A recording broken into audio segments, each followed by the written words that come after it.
Handshake বিতর্কে ICC বনাম পিসিবির কাজিয়া তুঙ্গে। এবার পাক ক্রিকেট বোর্ডের বিরুদ্ধেই আচরণবিধি লঙ্ঘনের অভিযোগ আইসিসির। দুর্নীতি দমন আইন ভঙ্গের অভিযোগ আনা হতে পারে পিসিবির বিরুদ্ধে, হতে পারে কড়া শাস্তি। পিসিবিকে লেখা চিঠিতে একাধিক অভিযোগ এনেছে আইসিসি।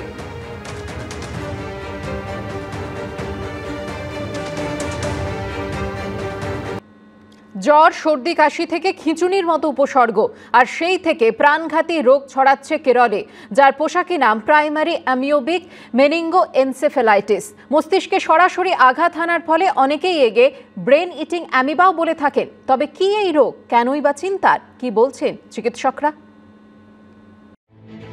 জ্বর, সর্দি, কাশি, খিঁচুনি কিংবা অসংলগ্ন আচরণ, এসব উপসর্গ দেখেও সাধারণ রোগ ভেবে উড়িয়ে দিচ্ছেন?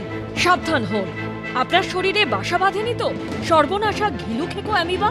কেরলে ইতিমধ্যে এই রোগে মৃত্যু হয়েছে 19 জনের, যার পোশাকি নাম প্রাইমারি অ্যামিওবিক মেনিঙ্গোএনসেফ্যালাইটিস।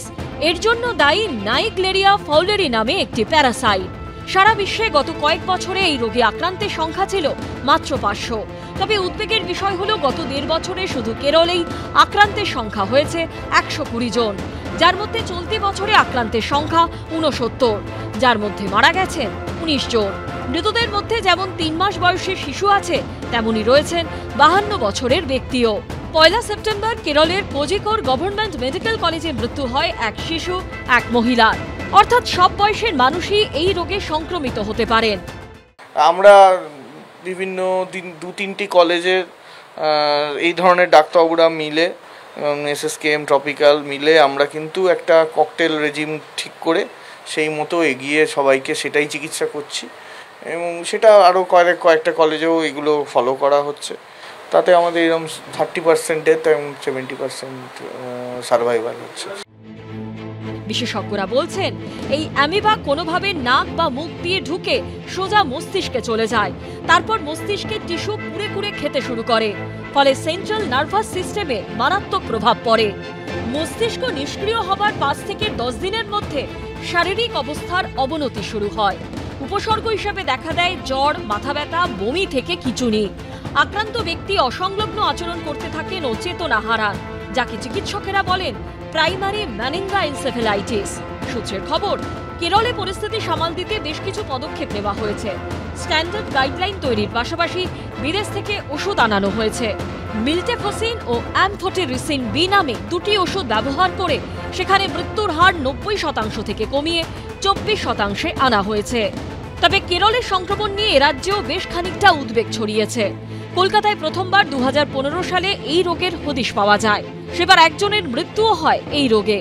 এরপর 2023 সালেও কলকাতায় এই রোগে আক্রান্ত 2 জনের হদিশ পাওয়া গেছিল।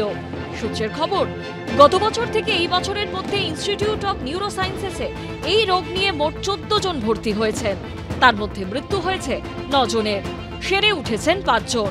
এর পাশাপাশি গত বছর এসএসকেএমেও অ্যামিবা আক্রান্তের হদিশ পাওয়া গেছিল। 14 জনের মধ্যে আমার মনে হয় অ্যাট প্রেজেন্ট 6 জন, হয়তো 5 জন ডেফিনেটলি বেঁচে আছেন। 6% লস টু ফলো আপ নেই, কিন্তু বাকি জনকে আমরা সেভ করতে পারিনি। কেরলের পর এরাজ্যে নতুন করে এই রোগের কোনো খবর না এলেও এখনো পর্যন্ত কেরলের পরিস্থিতির দিকে নজর রাখছে স্বাস্থ্য ভবন। ঝিলম করঞ্জাই, সন্দীপ সরকার ও অনির্বাণ বিশ্বাসের রিপোর্ট, এবিপি আনন্দ। ঘিলুখেকো অ্যামিবা নিয়ে উদ্বেগের মাঝে এবার নতুন আতঙ্ক রেসপিরেটরি সিনশিয়াল ভাইরাস। শিশুদের মধ্যে বাড়ছে এই আক্রান্ত হওয়ার সংখ্যা। বিভিন্ন সরকারি ও বেসরকারি হাসপাতালে ক্রমেই বাড়ছে আক্রান্ত শিশুদের সংখ্যা। একদিকে ঘিলুখেকো অ্যামিবা নিয়ে বাড়ছে উদ্বেগ, অন্যদিকে এ রাজ্যে আতঙ্কের নাম রেসপিরেটরি সিনশিয়াল বা আরএস ভাইরাস।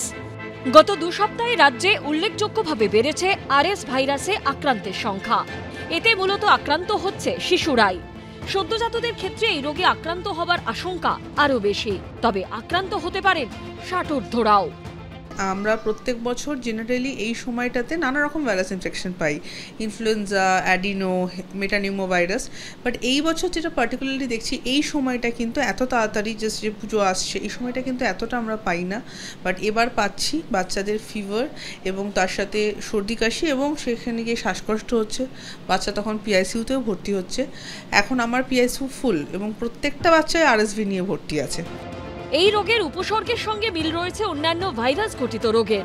এই রোগে আক্রান্তদের জ্বর, শ্বাসকষ্ট, কাশি, খাওয়ায় অরুচির মতো নানান উপসর্গ দেখা দিচ্ছে। কমন যেরকম রেসপিরেটরি ভাইরাসের যা সিমটম হয় এদেরও তাই, যেটা আমাদের ভাষায় অ্যাকিউট ব্রঙ্কিওলাইটিস, এটা হচ্ছে স্টার্টিং।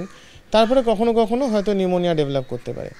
মানে সহজ কথায় বললে তাদের শ্বাসকষ্ট হচ্ছে, কাশি সর্দি হচ্ছে, জ্বর থাকছে। জ্বরটা হয়তো তাড়াতাড়ি চলে গেল, কিন্তু কাশিটা কমতে তাদের প্রচণ্ড মুশকিল, এবং শ্বাসের সমস্যা হচ্ছে। কেউ কেউ হয়তো শ্বাসকষ্টের জন্য হয়তো হাসপাতালে ভর্তি হতে হচ্ছে।